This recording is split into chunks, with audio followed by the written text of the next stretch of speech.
नमस्कार मंडळी, आज आपण ब्लाऊजचे माप कसं घ्यायचं ते बघणार आहोत। कारण ब्लाऊज आपल्याला शिवायचं आहे म्हटल्यानंतर आपण पहिला ब्लाऊजचं किंवा काय आपण शिवणार आहे त्याचं माप घेणं गरजेचं असतं। तर ते माप आपल्याला व्यवस्थित कसं बसेल हे बघायचं असतं। त्याच्यासाठी आपल्याला माप पहिल्यांदा व्यवस्थित घ्यावे लागेल आणि ते माप कसं घ्यायचं हे मी तुम्हाला शिकवणार आहे। त्याच्यामुळे व्हिडिओ शेवटपर्यंत बघा आणि अगदी सोप्या पद्धतीने शिवणकाम शिकण्यासाठी माझ्या चॅनलला सबस्क्राइब करा। बघूया आपण माप कसं घ्यायचं। तर आता आज आपण ब्लाऊजचं माप कसं घ्यायचं ते बघणार आहोत। आता हा ब्लाऊज आहे, याची पूर्ण हुक घालून घ्यायचे।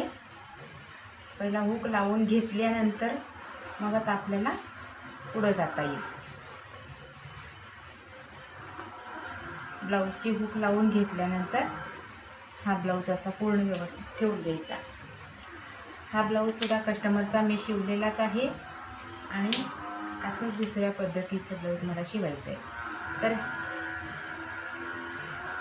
आता तुम्हाला मी सांगते, टेप माझा हा इकडून 1 नंबर इथून घ्यायचं आणि हे इथपर्यंत असं ताणून व्यवस्थित पूर्ण छातीचा भाग पहिला घ्यायचा। छातीचा भाग आपल्याला 8 इंच आलाय।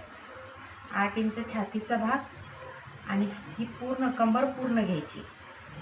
छाती आपल्याला एक बाजू घेतली, पूर्ण आपण कंबर घेतली 13.5, म्हणजे पूर्ण आपली 27 इंच कमर आहे आणि 32 इंच छाती आहे। तर आता आपल्याला मुंडा घ्यायचा आहे।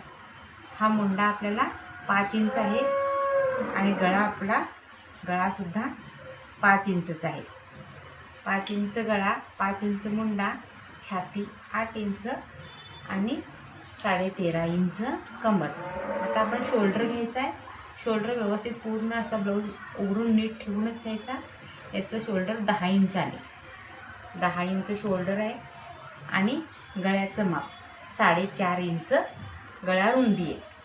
आता आपण बाहीचं माप घ्यायचं। बाही पूर्ण व्यवस्थित उभी ठेवून 9 इंच बाही आहे। आपल्याला 9 इंच बाही घ्यायची। त्याच्यानंतर आपल्याला दंड घ्यायचा आहे। हा दंड व्यवस्थित पसरून 4.5 इंच दंड। ब्लाऊज मागे घ्यायचा।